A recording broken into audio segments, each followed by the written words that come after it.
pemilihan nyanyian. Saya juga sambil berdoa semoga ini nggak kemalaman. Karena ini, nah, nyanyian adalah unsur yang sama penting dengan ayat Alkitab. Kalau yang minggu lalu kita bicara soal pemilihan ayat Alkitab, ya, memilih nyanyian juga perlu dilakukan dengan penuh tanggung jawab. Maksudnya nggak cuma asal pilih. Nyanyian itu bukan sekedar yang namanya ibadah ya harus ada nyanyi. Jadi nggak usah panjang-panjang gitu. Nyanyi satu ayat, dua ayatnya cukup. Pertimbangannya bukan begitu. Kenapa dibilang nyanyian itu unsur penting? Karena, sorry, nyanyian itu punya kuasa.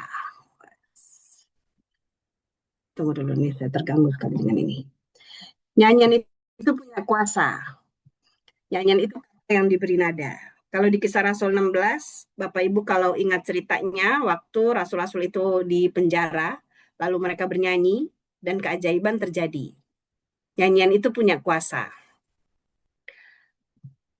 Lalu, nyanyian itu mengungkapkan perasaan terdalam orang banyak, tapi menyentuh juga ke personal. Ajaib nggak tuh? Kita menemukan kesamaan pengalaman, kesamaan perasaan, tapi kalau mau dibilang menyentuh, sampai di hati kita masing-masing itu bisa berbeda. Ini juga kenapa nyanyian itu harus dipilih secara bertanggung jawab, karena dia adalah firman Tuhan atau ayat Alkitab atau bahkan doktrin yang dinyanyikan. Kalau Bapak Ibu ingat di Kidung Jemaat ada lagu Aku Percaya, itu adalah cara si penyair mengajarkan pengakuan iman rasuli dengan mudah kepada anaknya. Begitu juga dengan nyanyian Natal dalam Kota Raja Daud. Itu penyairnya mengajarkan, kalau bahasa kerennya, kristologi kepada anaknya yang masih balita dengan cara ditaruh dalam nyanyian. Dalam Kota Raja Daud itu ada syair yang menuliskan, waktu dia anak-anak, dia sama seperti kita. Itu cara penyair untuk menghadirkan Kristus di dunia anak-anak. Jadi ini adalah doktrin yang dinyanyikan. Nyanyian itu menghadirkan nuansa tertentu. Kalau mau dibilang jadi nuansanya himnal, dia himnal. Kalau jadi etnis, dia etnis, etnik. Jadi dia menghadirkan nuansa tertentu. Kalau mau dibilang menjadi suram, bisa juga dia jadi suram suasananya. Kalau mau dibilang sukacita, dia bisa sukacita. Nah, nyanyian itu juga adalah salah satu instrumen keesan gereja. Kalau Bapak Ibu ingat pembahasan di tata ibadah, instrumen keesan gereja lainnya adalah doa syafaat, pengakuan iman, yaitu sesuatu dalam ibadah, unsur dalam ibadah yang diucapkan dalam kebanyakan ibadah di dunia. Nah, termasuk nyanyian. Nanti kita lihat. Nyanyian itu punya ada tiga sebetulnya. Dimensi liturgis, dimensi teologis, dan nanti ada eklesiologis. Dimensi liturgis maksudnya apa, Lima? Dia menciptakan kekhidmatan ibadah. Kalau sekarang ada perkembangan di beberapa tahun terakhir, ibadah itu tidak selalu hikmat dari awal sampai akhir. Kenapa? Nyanyiannya dicampur. Nyanyian ibadah di awalnya nyanyian prosesi masuknya himnal, lalu nanti ada nyanyiannya etnik, ada lagi pop dan seterusnya. Jadi ya mohon maaf lah ya, kekhidmatan ibadah ini akhirnya sekarang mulai random bahasanya. Menyatukan seluruh unsur dalam ibadah. Kalau minggu lalu kita bicara soal pemilihan ayat, ada kata-kata, lalu nyanyian itu berfungsi sebagai yang menyatukan antara ayat dengan kata-kata atau ayat dengan ayat. Menyanyikan doa dan ayat Alkitab. Doa bisa dinyanyikan, bisa. Ayat Alkitab bisa dinyanyikan, bisa. Selain Mazmur, ada lagi ayat-ayat lain, bisa, bisa. Ini banyak di Kidung Ceria. Kidung Ceria itu banyak ayat Alkitab, cerita Alkitab yang dinyanyikan. Tidak dapat dipisahkan dari tata ibadah. Tata ibadah kita, khususnya GPIB, adalah yang hampir boleh dibilang 50%-nya adalah nyanyian. Karena nyanyian itu bisa dinyanyikan sesuai dengan lagunya, bisa dinyanyikan dalam rangka berdoa, bisa dinyanyikan dalam rangka pengajaran, dan seterusnya. Lalu dimensi teologisnya. Dimensi teologisnya, nyanyian itu sarana pembentukan teologi jemaat. Itulah kenapa GPIB itu sangat ketat, mau dibilang ketat ya, sangat cerewet sekali soal mana nyanyian yang sesuai dengan teologi GPIB, mana yang bukan. Nanti kita lihat. Berisi refleksi teologis dari kenyataan. Ini nyanyian ini mulai banyak ada di Gita Bakti. Gita Bakti itu mulai memunculkan refleksi teologis dari kenyataan di Indonesia. Tapi kalau di Kidung Jemaat itu dia lebih luas. Ada banyak kenyataan di dunia, khususnya di Kidung Muda Mudi banyak, khususnya di lagu-lagu spiritual, itu menggambarkan situasi pada saat itu. Lalu berisi pengajaran Kristiani. Ini sama ya, khotbah yang dinyanyikan atau doktrin yang dinyanyikan. Yang pasti dia juga sebagai upaya memberitakan firman Allah. Kalau buat anak-anak, Kidung Ceria itu kenapa menjadi penting, walaupun sekarang kegeser dengan lagu-lagu yang gampang dinyanyikan dengan musik yang ramai. Padahal sebetulnya Kidung Ceria itu adalah cara gereja untuk memberitakan firman kepada anak. Jadi kalau buat anak, khotbah yang dalam bentuk lisan itu bisa lebih singkat, mungkin cuma 5 menit, sisanya berisi nyanyian itu sangat memungkinkan. Lalu dimensi eklesiologis. Nyanyian itu memperlihatkan sejarah pergumulan gereja.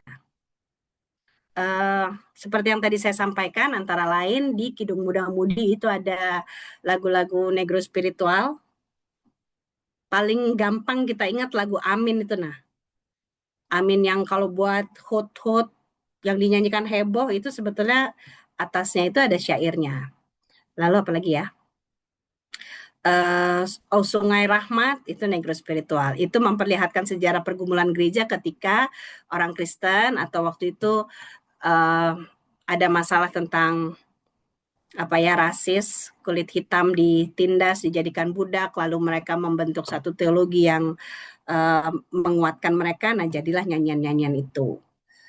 Lalu apalagi ya? Kalau di Kidung Jemaat,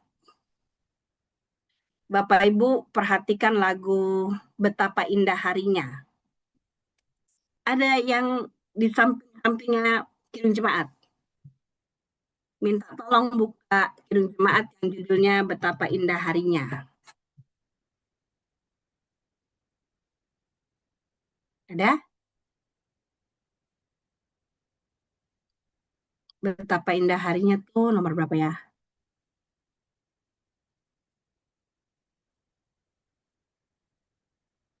Minta tolong boleh? Siapa namanya? 395, Bu. 395. Minta tolong dibaca kalimat pertama.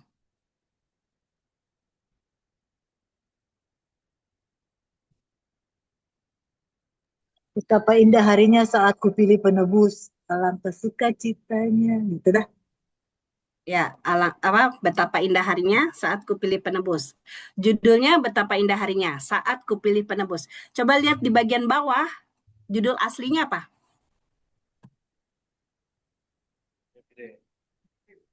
Happy Day. Oh, Happy Day. Oh, Happy Day. Terus apa lagi? Udah itu aja. Nah, betapa indah harinya saat kupilih penebus. Kalau dipikir-pikir, kita yang pilih Tuhan Yesus atau Tuhan Yesus pilih kita? Kalau menurut Yohanes, bukan kamu yang memilih aku, tapi akulah yang memilih kamu. Loh, tapi kenapa lagu ini bilangnya betapa indah harinya saat kupilih penebus? Kan gitu ceritanya. Waktu itu jadi perdebatan panjang itu. Kenapa kayak gitu ya? Kalau judul aslinya itu nyanyian kebanggaannya anak-anak itunya Philadelphia itu. Oh Happy Day, PA atau PT itu yang suka nyanyi lagu itu. Lagu Sister Act 2. Oh Happy Day when Jesus was my sin away. Nggak ada ngomong pilih-pilihan. Lalu terjemahannya jadi betapa indah harinya saat kupilih penebus. Karena pada waktu itu ada banyak orang yang menjadi Kristen. Waktu itu penginjilan di Indonesia sedang sedang marak, lalu banyak orang yang menyerahkan dirinya untuk dibaptis, maka lagu itu diterjemahkan menurut konteks itu. Jadi terlepas dari bahasa aslinya, When Jesus Was My Sin Away, lepas dari Injil Yohanes menuliskan kata Tuhan Yesus, bukan kamu yang memilih aku, tapi akulah yang memilih kamu. Tapi konteksnya pada waktu itu adalah baptisan massal. Banyak orang yang menjadi Kristen. Jadi lagu itu diterjemahkan berdasarkan konteks. Contohnya itu salah satunya Bapak Ibu. Lalu menjadi titik keesaan gereja. Kenapa dibilang titik keesaan gereja? Di Kidung Jemaat itu ada lagu yang paling tua. Lagu apa yang paling tua tuh? Dari tahun 15 something lah pokoknya. Sampai sekarang masih dinyanyikan masih. Allahku benteng yang teguh. Kidung Jemaat 250 kalau nggak salah lagunya Martin Luther. 15 ke 17. Kita dipersatukan oleh semangat bapak-bapak gereja melalui nyanyian. Itu dipersatukan dalam bentuk waktu. Tapi ada juga dipersatukan dalam ketika kita berada di tempat yang berbeda, bahasa yang berbeda, kita menyanyikan lagu yang sama. Lagu Malam Kudus itu diterjemahkan dalam berbagai bahasa. Apapun bahasanya kita ketemu di nyanyian itu. Nah itu yang dibilang menjadi titik keesaan gereja. Nanti kita lihat Gita Bakti itu berusaha juga untuk menampung ini. Ini sisi dimensi eklesiologis, dimensi gerejanya. Nah, buku nyanyian GPB, ini dia nih. Karena ini menjadi perdebatan dengan anak muda, boleh nggak kita ngambil nyanyian dari nyanyian yang lain, lagu-lagu rohani pop sekarang, ini biar gereja kita kekinian. Coba kita lihat ya. Nyanyian-nyanyian yang terdapat dalam buku-buku nyanyian GPIB, ini sudah dipilih sedemikian rupa melewati kajian. Jadi buku itu nyanyian-nyanyian yang kita pakai sudah melewati kajian ini nih. Kajian teologis. Syairnya harus sesuai dengan pemahaman iman GPIB. Bapak Ibu, saya yakin dan percaya Bapak Ibu tahu sekali lagu Terima Kasih Tuhan. Terima kasih Tuhan atas kasih setiamu yang kualami sepanjang hidupku. Lalu di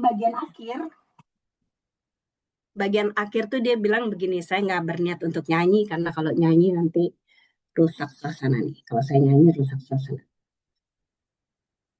Bagian akhir tuh kata-katanya, sebab hari ini Tuhan adakan syukur bagi, aslinya tuh bagiku. Syukur bagiku. Terus orang mulai ribut. Mana ada Tuhan mengadakan syukur bagiku. Kita manusia yang mengucap syukur kepada Allah. Tapi ternyata topik itu ada di Yesaya 25 ayat 6. Apa dibilang?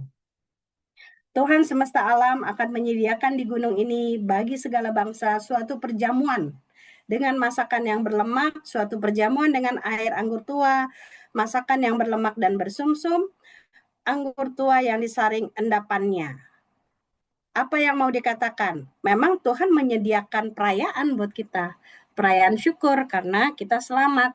Tapi menurut pemahaman iman GPIB, syukur itu seharusnya sesuatu yang dinaikkan oleh manusia kepada Allah. Memang sih lagunya akhirnya kita dengar terakhir-terakhirnya ku-nya itu diubah jadi mu. Tapi kalau Bapak Ibu simak itu jadi nggak masuk akal. Sebab hari ini Tuhan adakan syukur bagimu. Sementara yang kita nyanyikan dari atas itu adalah kita mengucap syukur. Kira-kira gitulah. Lalu lagu anak-anak yang gampang dan lucu. Yesus angkat dosaku dan buang ke laut. Ada itu di Alkitab. Ada. Karena kalau dalam apa namanya kosmologinya Yahudi, dunia di bawah air itu adalah dunia orang mati. Jadi nggak heran kalau segala yang mati itu dibuangnya ke bawah laut. Tapi menurut pemahaman iman GPIB, laut itu menggambarkan kekuasaan Allah, menggambarkan cara Allah memelihara hidup manusia, menggambarkan kebaikan Allah. Jadi enggak banget kalau kita nyanyikan laut sebagai tempat pembuangan dosa.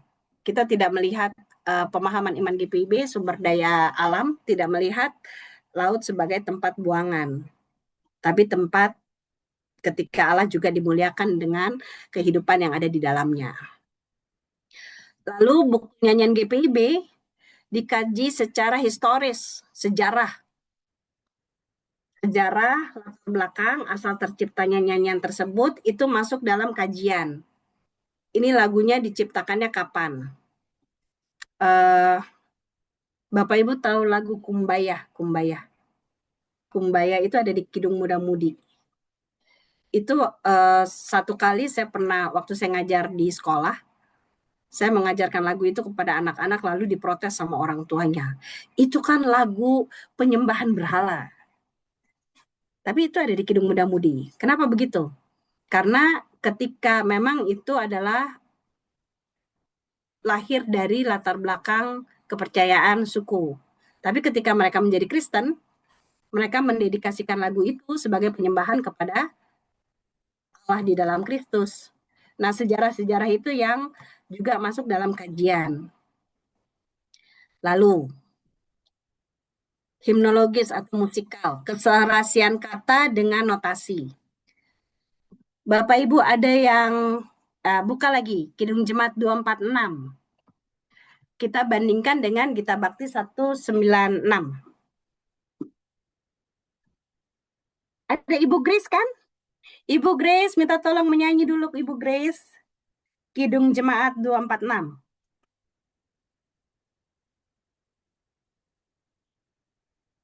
Atau Christian. Bu Grace aja Bu Grace. Bu Grace. Ya, bentar Bu. Siap. Kidung Jemaat 246.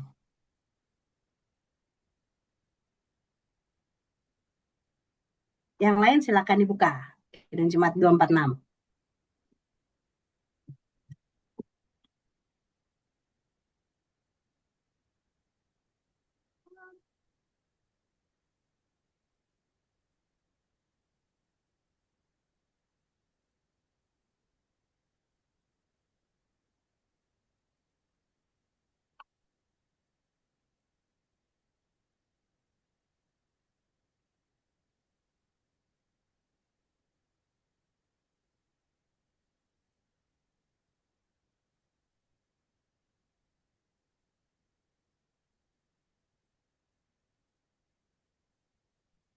Mana Bu Grace? Halo? Ya, silakan. Ya. Udah nyanyi Bu tadi. Nggak masuk suaranya. Oh, nggak masuk toh, Bu? Kecil, Nah, Kak. itu dia suaranya. Nggak masuk. Enggak, Bu. Ya, baiklah. Turunin dikit. Turunin dikit ya.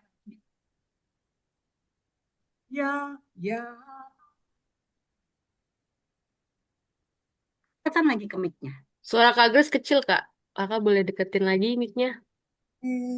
Suaminya geser dulu lah sedikit. Oke. Nah, mulai dia terdengar, Kak. Udah ya? Udah kedengar, Kak? Udah kedengar? Halo, Nah, Kak, udah terdengar, Kak? Ya. terdengar. Lumayan. Oke. La. Yang Kidung Jemaat aja, Ya, Bu. ya Allah yang Maha Tinggi. Yang Ya. Kidung Jemaat.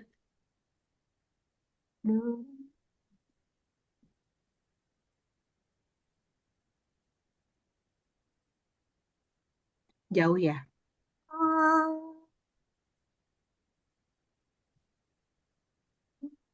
Oke.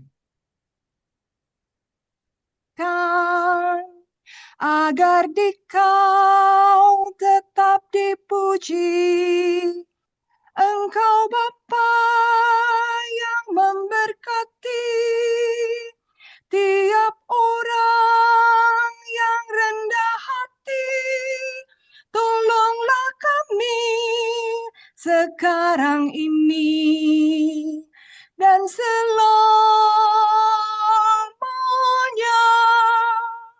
Kedengeran nggak, Lihat Bu? ya, Beneran. kedengeran. Oke. Ketika kalimat awal, walaupun nggak kedengeran, tapi kita tahu, ketika dibilang ya Allah yang Maha Tinggi, notnya di bawah. Ya nggak? Iya. Ya kan? Ya Allah yang Maha Tinggi, Kau pencipta dunia ini.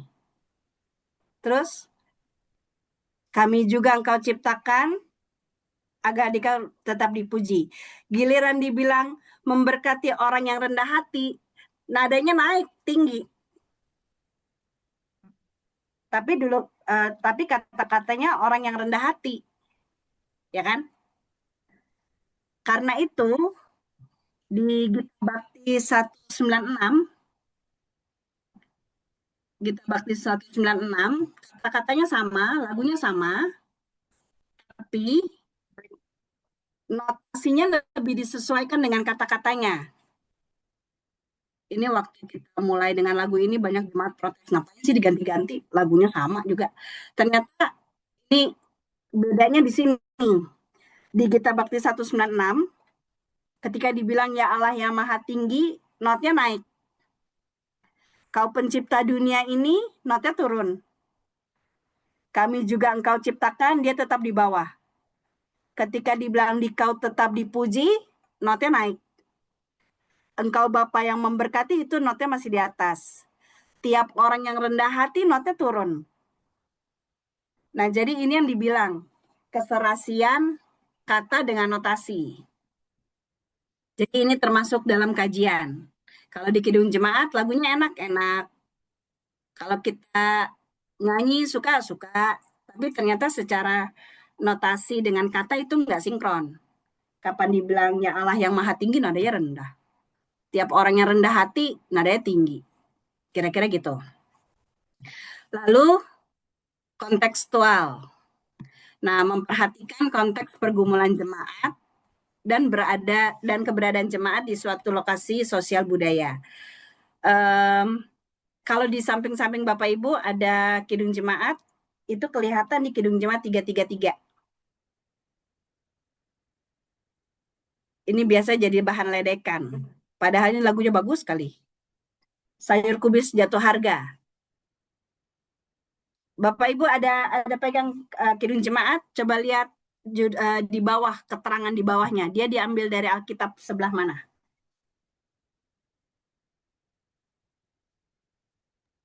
Dari Minta tolong. Habakuk, Dari Habakuk berapa, Pak? Habakuk 3 ayat 17. Ya, Habakuk 19. 3 ayat.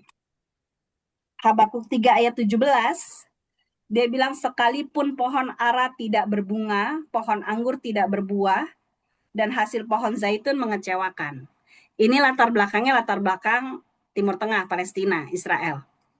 Kalau di Kidung Jemaat 333, siapa yang bikin? Penulisnya siapa? S. Tarigan. Dari keterangannya dibaca lengkap. Swankol, Suankol berdasarkan Habakuk 3 ayat 17 sampai 19, S. Tarigan 1983. ya. Konteks yang diangkat itu konteks Karo. Di tanah Karo itu tidak ada pohon ara, Tidak ada pohon zaitun. Adanya yaitu sayur kubis, ya kan? Tomat. Nah, jadi berdasarkan Habakuk 3 yang dikontekstualisasikan dalam konteks lokal di Tanah Karo sana, Sumatera Utara yang dingin sekali. Saya taunya daerah Brastaginya aja kalau soal itu tuh. Jadi kira-kira begitu, memperhatikan konteks pergumulan jemaat dan keberadaan jemaat di suatu lokasi sosial budaya. Nah, ekumenis, dia harus memperhatikan unsur keesaan gereja. Supaya apa? Supaya kalau GPIB ini bernyanyi bersama gereja, jemaat gereja lain, kita bisa mengambil bagian dalam nyanyian itu. Tidak hanya tahu lagu-lagu sendiri, tapi begitu kita kumpul perayaan Natal ekumenis, kita nggak tahu lagu bersama, kan konyol. Terus ketika mereka ikut ibadah GPIB, misalnya ada saudaranya kawin di GPIB atau kedukaan di GPIB, mereka nggak bisa ikut nyanyi juga nggak enak. Jadi buku nyanyian GPIB itu berisi nyanyian-nyanyian yang sudah dikaji secara ini. Dia ada unsur ekumenisnya, ada unsur teologisnya yang pasti, historisnya ada, musikalnya ada, kontekstualnya ada. Nah, inilah buku nyanyian yang kita pakai. Yang paling umum, Kidung Jemaat. Kidung Jemaat dan yang terbaru itu Kidung Keesaan diterbitkan oleh Yamugar. Di Kidung Jemaat ini kalau buat saya ya, dia lumayan sempurna menghadirkan warna teologi Indonesia. Yamugar Yayasan Musik Gereja. Lalu kalau Gita Bakti diterbitkan oleh GPIB. Bapak Ibu sedikit sejarah yang melatar belakangi lahirnya Gita Bakti. Gita Bakti itu judulnya adalah Gita Nyanyian Bakti itu Ibadah. Jadi waktu itu GPIB mau menyusun sebuah buku yang mengangkat konteks Indonesia tanpa terputus dari semangat ekumenis dengan dunia.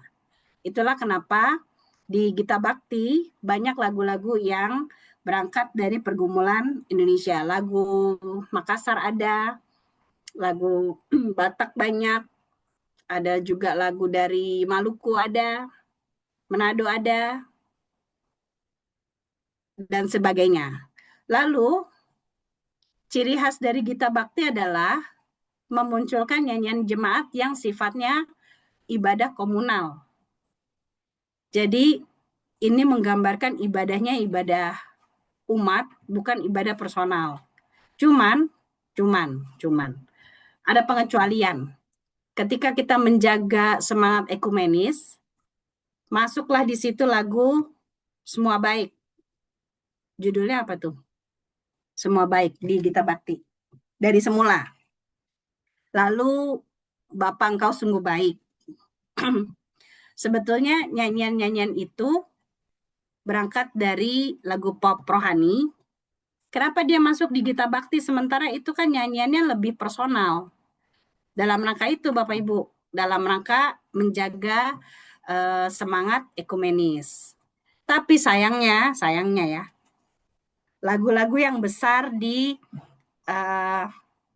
lingkungan pop rohani ketika sampai di GPIB jadi kehilangan rasanya. Kan orang GPIB itu nyanyinya bait 1 ref, bait 2 ref gitu ya. Giliran lagu yang seperti itu, lagu Semua Baik, Christian Tambah, Yang Indah Bunga Mawar, lagu Bapa Engkau Sungguh Baik, kalau dinyanyiin gaya GPIB itu nggak dapet jiwanya. Itu lagu yang memang dinyanyikan berulang-ulang untuk membangkitkan semacam perasaan kedekatan dengan Allah gitulah. Tapi kalau nyanyinya gaya GPIB, bait 1, ref, udah selesai. Sementara yang aslinya refnya diulang-ulang, entar naik lagi ke baitnya, turun lagi ke refnya. Bapa Engkau Sungguh Baik juga begitu. Terus lagu Kepadamuku Berdoa. Nah, Kepadamuku Berdoa kita kenalnya lewat kaset. Jadi ada yang versi kaset, ada yang versi buku. Nah, itu bisa saya berantem tuh. Yang versi buku dia ngikutin ketukannya baik-baik. Yang versi kaset dia nyanyi aja set. Nah, dia udah tahu. Itu karena GPIB berusaha untuk menampung nyanyian-nyanyian ekumenis, tapi sebetulnya tetap harus disesuaikan dengan latar belakang dari mana lagu itu diambil. Mestinya begitu. Kok hilang? Lalu berikut. Sabar. Mana nih? Hilang. Sabar ya, kok hilang ya?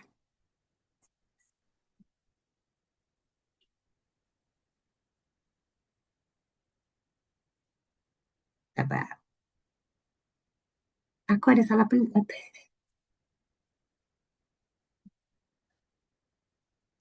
Ini.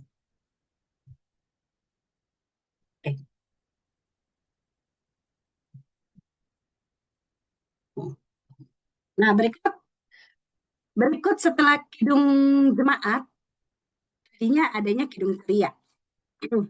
Kidung Ceria ini dia punya keistimewaan, musikalitasnya itu musikalitas anak-anak. Dia nadanya itu enggak yang rumit, tapi yang simpel.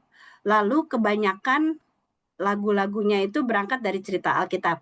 Ada seorang gembala di pintumu, terus apa lagi? Bunga-bunga yang di padang, itu semua cerita-cerita Alkitab yang dinyanyikan. Tapi ya itu ya, Bapak Ibu minta tolong ya. Kadang-kadang kakak-kakak pelayan lebih suka lagu-lagu yang gampang diajarin, padahal inilah caranya kita dimudahkan untuk mengajar. Kalau Mazmur dan Kidung Jemaat ini tetap dipakai GPB walaupun tidak populer lagi. Lalu berikutnya ada Kidung Muda-Mudi. Oh, yang pemuda juga mau dong. Nah, Kidung Muda-Mudi ini lagu-lagunya lebih baru dari Kidung Jemaat. Maksudnya tahunnya itu lebih muda. Lalu dia disetting supaya bisa dinyanyikan dengan gitar. Jadi kalau Kidung Jemaat itu lebih kepada himnal, kalau Kidung Muda-Mudi ini dibuat lebih ringan. Nah, mestinya PT dan GP tuh kasih memakai ini. Karena dia bisa pakai gitar, bisa pakai kayun, pakai segala alat musik yang lain. Kalau di Kidung Jemaat nggak terlalu. Paduannya ada di Gita Bakti. Walaupun sebetulnya lebih seru pakai Kidung Muda-Mudi. Kidung Muda-Mudi ini setahu saya lagu yang paling tua di situ tuh Gereja Bagi Bahtera. Sisanya gerejanya tahunnya muda-muda. Nah, berikutnya buku nyanyian berikut. Kalau PKJ itu diterbitkan oleh Yamuger. Tapi kenapa ya GPIB tuh kayaknya nggak mau banget pakai PKJ gitu. Ceritanya gini Bapak Ibu. PKJ dan NKB. Sebetulnya sumber dari nyanyian-nyanyian yang ada di Kidung Jemaat, Kidung Keesaan, PKJ, NKB itu sebetulnya sumbernya sama. Kalau saya boleh pakai bahasa, sumber bank himnal dunia, lagu-lagu dunia. Nanti kita lihat di penyair-penyairnya juga sama. Tapi kalau Kidung Jemaat dulu awal mulanya, ketika dia diterbitkan, Yamuger itu menawarkan ke persidangan-persidangan sinode. Persidangan sinode GPIB, persidangan sinode HKBP, persidangan sinode GKI, walaupun HKBP bertahan di ND, tapi paling enggak Kidung Jemaat itu masuknya lewat persidangan sinode. Diterima dan diberlakukan. Kalau PKJ ini masuknya tidak lewat persidangan sinode, tapi sudah ada di toko-toko buku.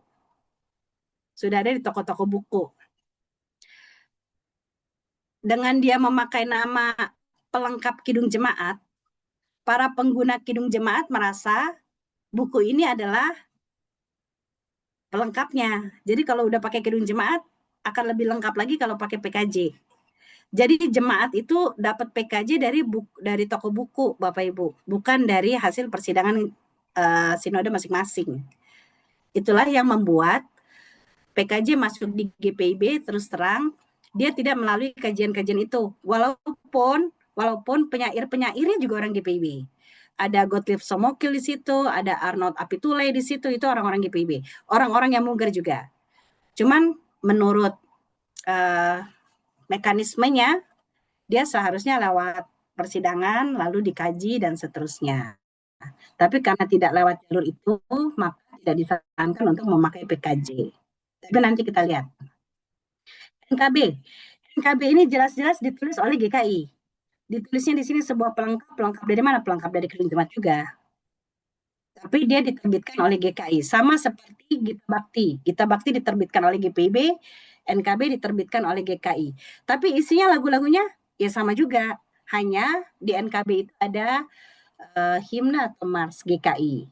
Yang kalau misalnya kita terima di GPIB, satu kali di ibadah minggu misalnya kita pakai lagu itu, ya nggak begitu juga gitu. Itulah kenapa NKB itu tidak pernah diterima oleh GPIB, karena dia diterbitkan khusus untuk keperluan ibadah GKI.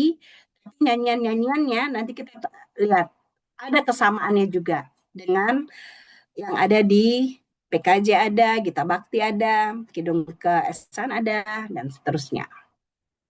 Jadi gitu Bapak Ibu, kenapa kita nggak pakai dua buku ini?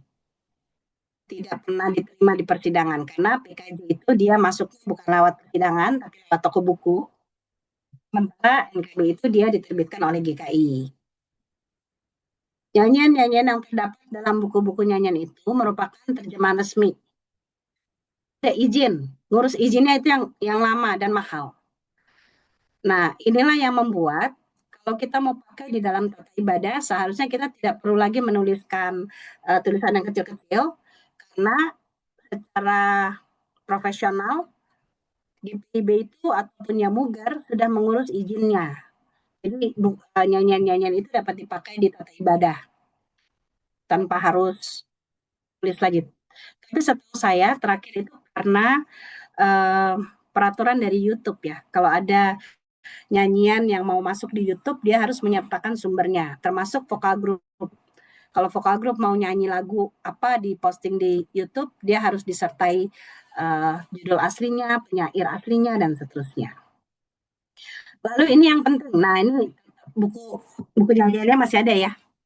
Alat bantu dalam buku nyanyian. Ada yang namanya rubrik.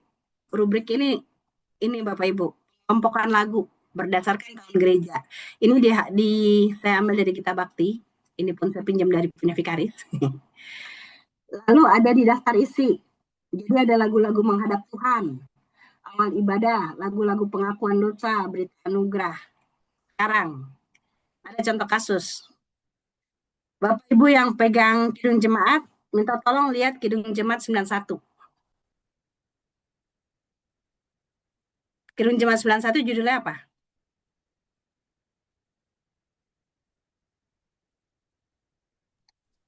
Putri Sion nyanyilah. Putri Sion. Putri Sion. Coba lihat catatan di bawah. Dia diambil dari mana? Dari Matius 21 ayat 9, Zakaria 9 ayat 9. Matius 21 itu cerita tentang Tuhan Yesus masuk Yerusalem. Ya kan? Tuhan Yesus dilulukan masuk di Yerusalem.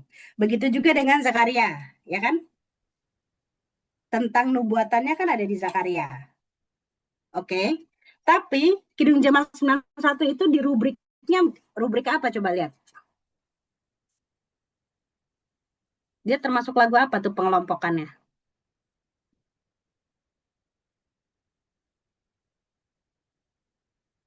Termasuk pengelompokan lagu Penantian Mesias dan masa Advent.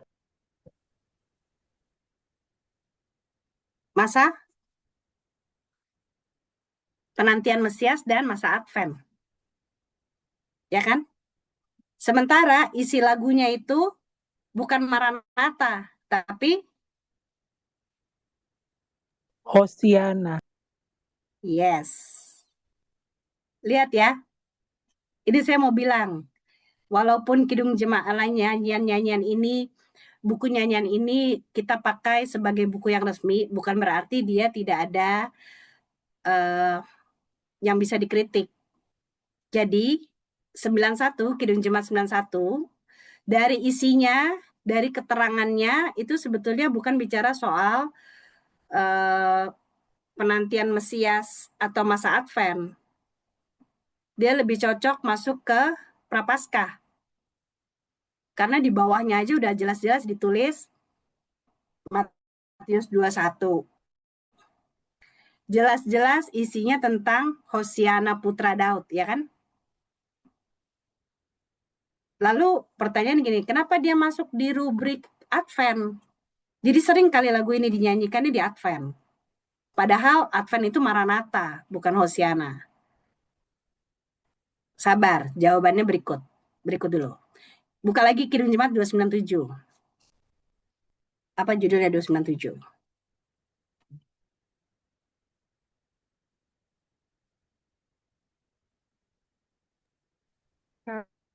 Kau Yesus Raja Maha Kaya. Kau Yesus Raja Maha Kaya, kau jadi miskin bagiku, lalu tahtamulah, Tahtamu palungan saja.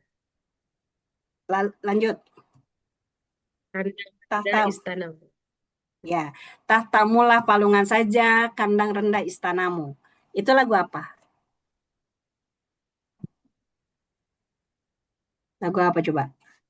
Natal, Lagu Natal. Terus rubriknya apa itu? sembahan. Ya, rubriknya bukan di lagu Natal, tapi di lagu persembahan. Kenapa begitu? Pertama, waktu kami bahas soal ini, Bapak Ibu saya tanya saya sebut aja sumbernya lah ya. Saya tanya ke Bung Otis, Gottlieb Somokil, karena dia itu kan yang ada di Yamuger dari awal sampai akhir. Lalu penjelasannya begini, pada waktu editing layout, agak sulit untuk memasukkan semua lagu di rubrik yang seharusnya.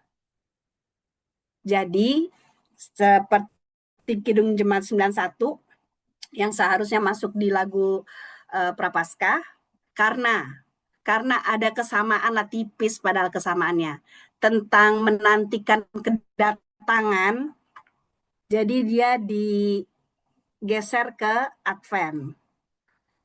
Begitu juga dengan Kidung Jemaat 297. Dia kasar kata waktu dia lagi layout dia nggak muat di lagu Natal. Jadi karena ada tipislah kesamaan jiwa dengan persembahan, dia masuk di rubrik persembahan.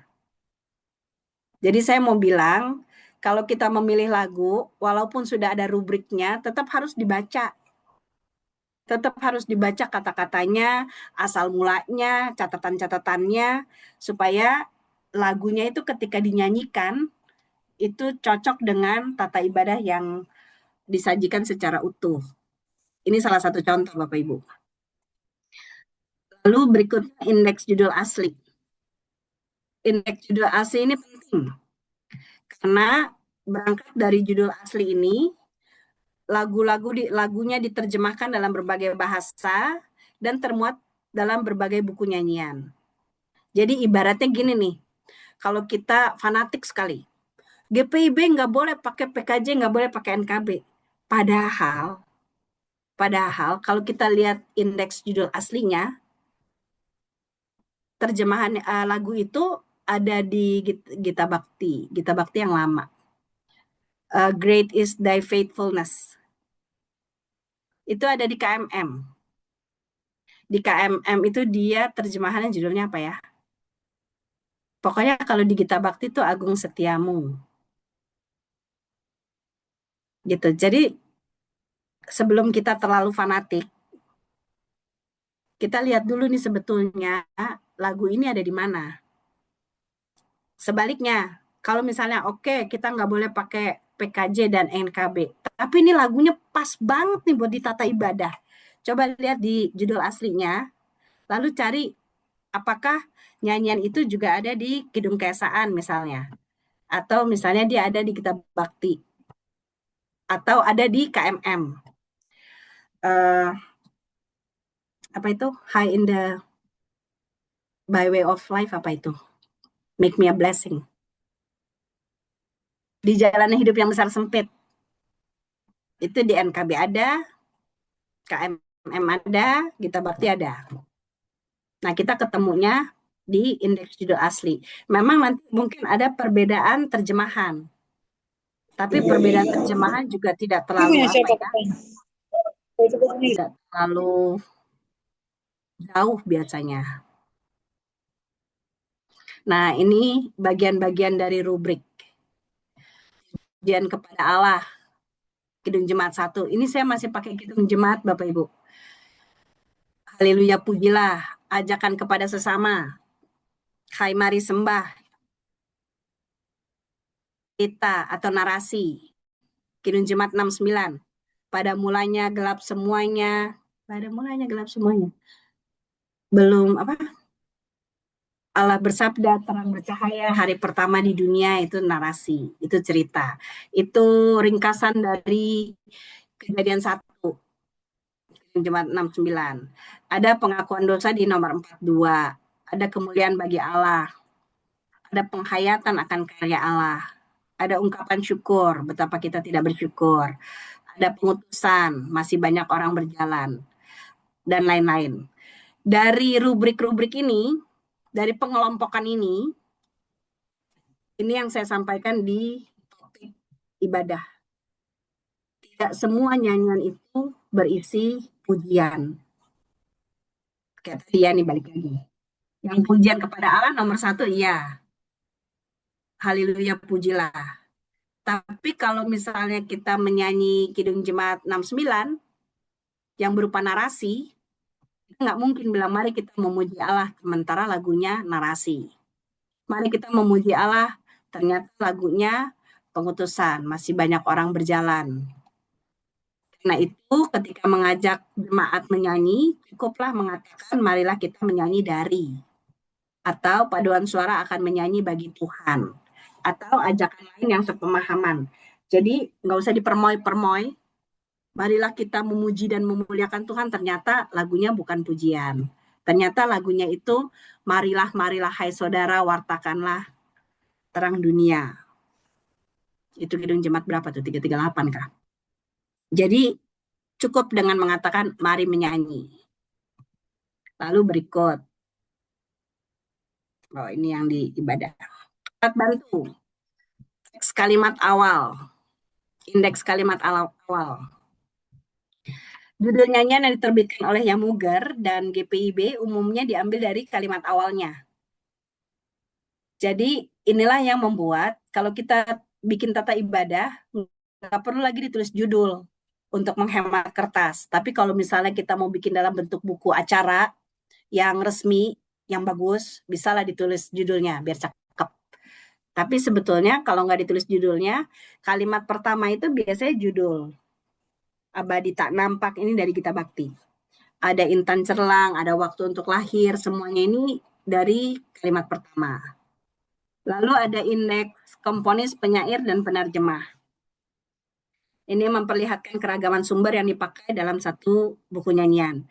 Nah, berdasarkan komponis, penyair, dan penerjemah ini, Bapak Ibu, kita akan ketemu bahwa nyanyian dalam PKJ dan NKB, dia juga bersumber dari komponis atau penyair yang sama. NKB 184, itu lagunya Fanny Crosby, apa ya, Thou My Everlasting Portion. Engkau milikku abadi. Engkau milikku abadi, di Gita Bakti itu diterjemahkan menjadi engkau bagianku abadi. Beda terjemahannya itu beda ini Bapak Ibu, beda suasana. Kalau terjemahan NKB, saya suka sekali pakai terjemahan NKB untuk tata ibadah orang kawin. Karena di terjemahan NKB itu memperlihatkan kisah cinta, ya boleh dibilang si Fanny Crosby itu dengan Allah. Jadi itu semacam percakapan antara dua orang laki perempuan yang saling mencintai.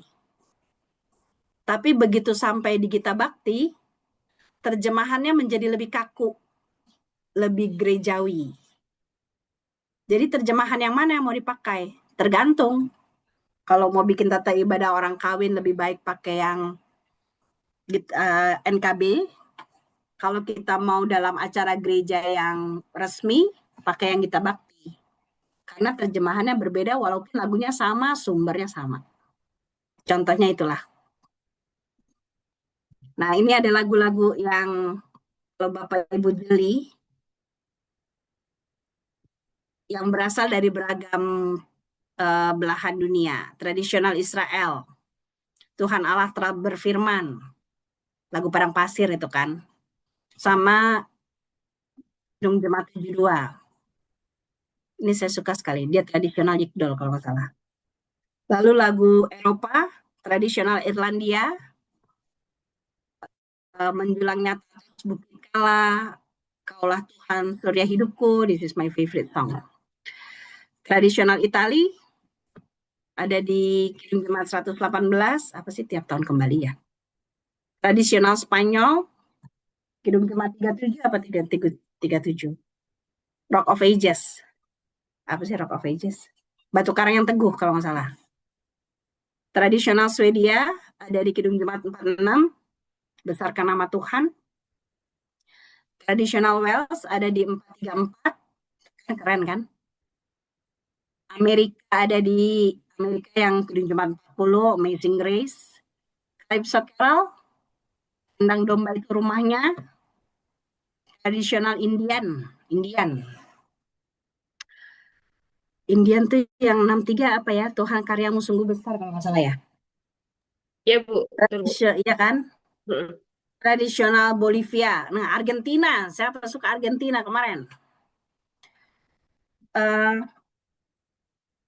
Yang Bolivian, yang kemarin tuh lagu Tuhan Kaulah Hadir. Itu Ya, Kidung Muda-Muda berapa? 108 ya? KMM 108. Ya. Kalau yang Argentina itu yang Merengue Bueno. Merengue Bueno, que bien no es.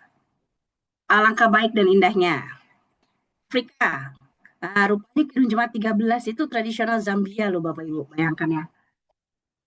Tradisional Sri Lanka. Ini yang diulang-ulang nih. Tradisional Tiongkok. Mari bersyukur semua. Ini kalau pakai alat musik apa ya, alat musik Tiongkok gitu loh. Itu kedengarannya keren banget. Tradisional India, ini kalau nyanyi bisa sambil goyang-goyang pala. Ini Allah adalah kasih, adalah kasih dan sumber kasih. Triolnya itu kan ciri khasnya India toh. Tradisional Pulau Timor, ada tradisional Pulau Rote, ada tradisional Sumba, tradisional apa lagi nih? Dan masih banyak lagi. Semoga dengan kita tahu latar belakang ini, kita bisa menentukan musik pengiringnya dan cara menyanyikannya. Kita akan memahami bahwa tidak semua nyanyian harus diiringi dengan organ. Di Gita Bakti itu lebih banyak lagi. Tapi bisa juga tanpa alat musik. Bisa juga hanya gendang ataupun alat musik akustik lainnya. Kalau kita tahu asal mulanya ini. Jadi bisa disesuaikan dengan situasinya, budayanya, alat musiknya, kira-kira gitu. Nah, ini dia nih. Ini pesan sponsor. Tidak disarankan memakai rhythm box. Kenapa gitu? Pertama, dia akan menghilangkan warna asli dari nyanyian itu. Nyanyian itu sebetulnya himnal. Tapi ketika dipakai rhythm box, dia jadi pop.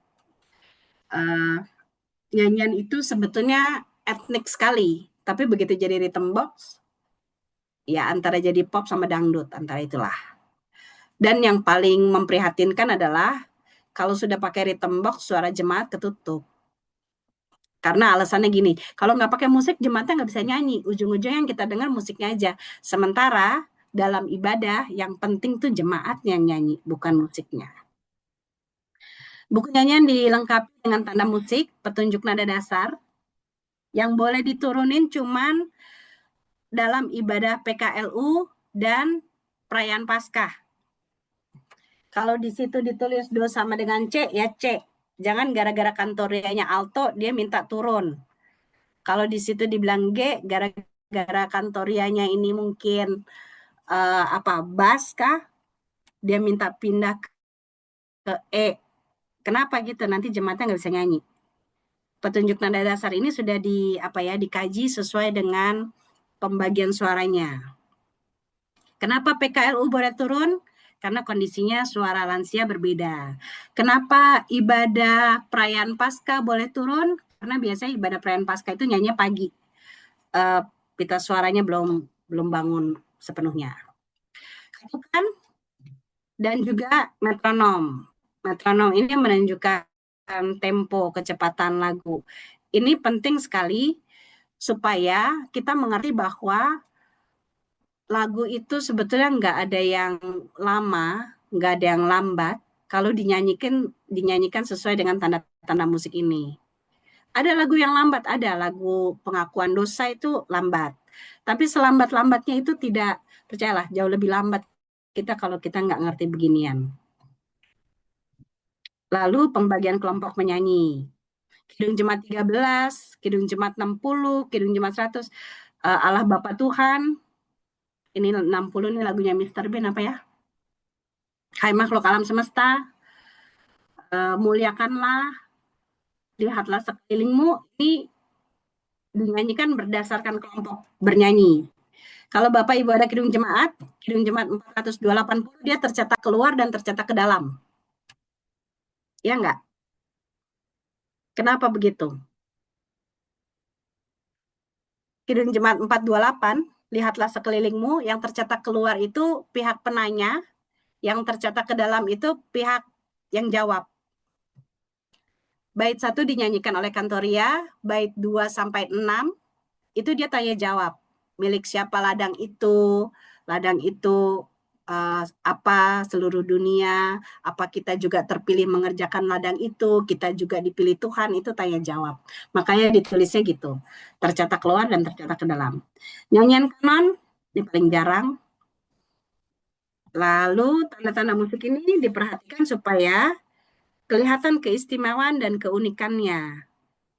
Kalau Kidung Jemaat 60 dan 100 itu dinyanyikan sesuai dengan tempo, bersaut-sautannya tepat, itu keren banget, megah banget jadinya.